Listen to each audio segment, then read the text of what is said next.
Pois o Colexio Santiago Apóstolo é unha ambición que ven dende lonxe. Xa Antón Alonso Ríos escribía hai bastante tempo a necesidade de crear unha institución cultural que preservase a cultura galega, non? Aquí en Buenos Aires, e que impartise educación de calidade pois aos fillos, netos e descendentes de galegos.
Isto conseguiuse durante o goberno do presidente Manuel Fraga, cando o Centro Galicia estaba trasladando as súas instalacións para este predio, e construíse o Santiago Apóstolo, que empezou no ano 1998 con 40 e pico alumnos, entre o nivel inicial, sala de 4, sala de 5 e primeiro grau, e logo pois foise consolidando ao longo do tempo e hoxe conta con 524 alumnos dende un ano ata os 17 e 18. O noso proxecto educativo é un proxecto ambicioso, un proxecto que aposta, por suposto, polas materias vinculadas con Galicia. Temos unha carga horaria parella a calquera centro educativo das 4 provincias administrativas e dende logo que si queremos é defender unha marca. A nosa proposición é defender a marca Galicia da mellor maneira que podemos facelo, que é brindando unha educación de calidade e que o Colexio Santiago Apóstolo, dentro da rede de centros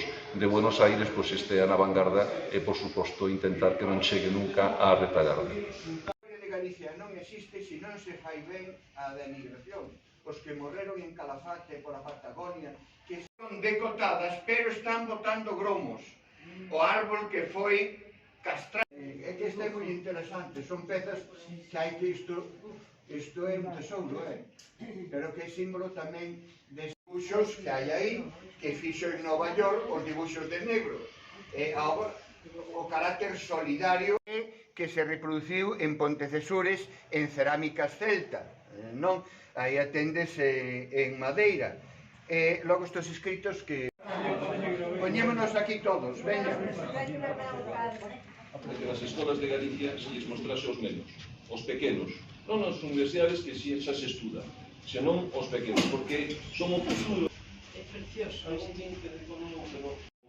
Análisis comparativos, o que se sei é que a política de Manuel Fraga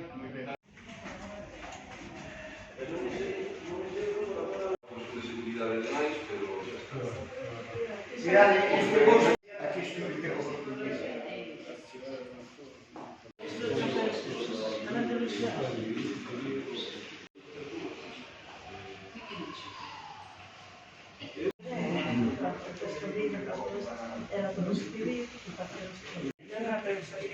No, esa llevo verano.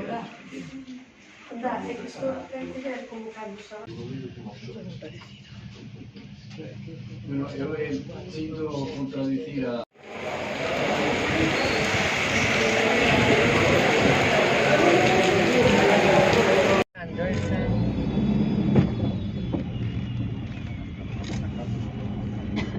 A primeira edición da Biblia galega, é dicir, do Sempre en Galiza.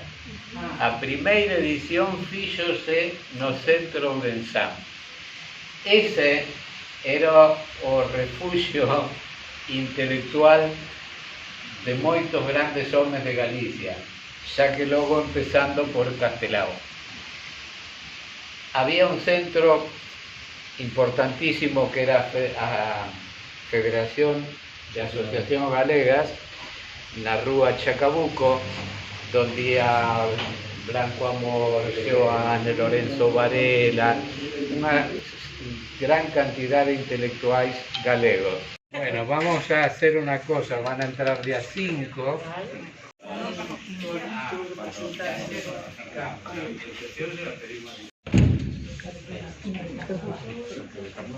Mira, este no se...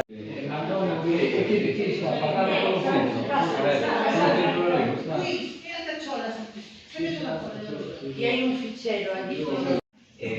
Maruja foi no ver porque non teño cura. Elsa sei que non teño cura. Que vou a morir. En Coruña. Estuvo porque tiña unhas propiedades do pai en Ourense.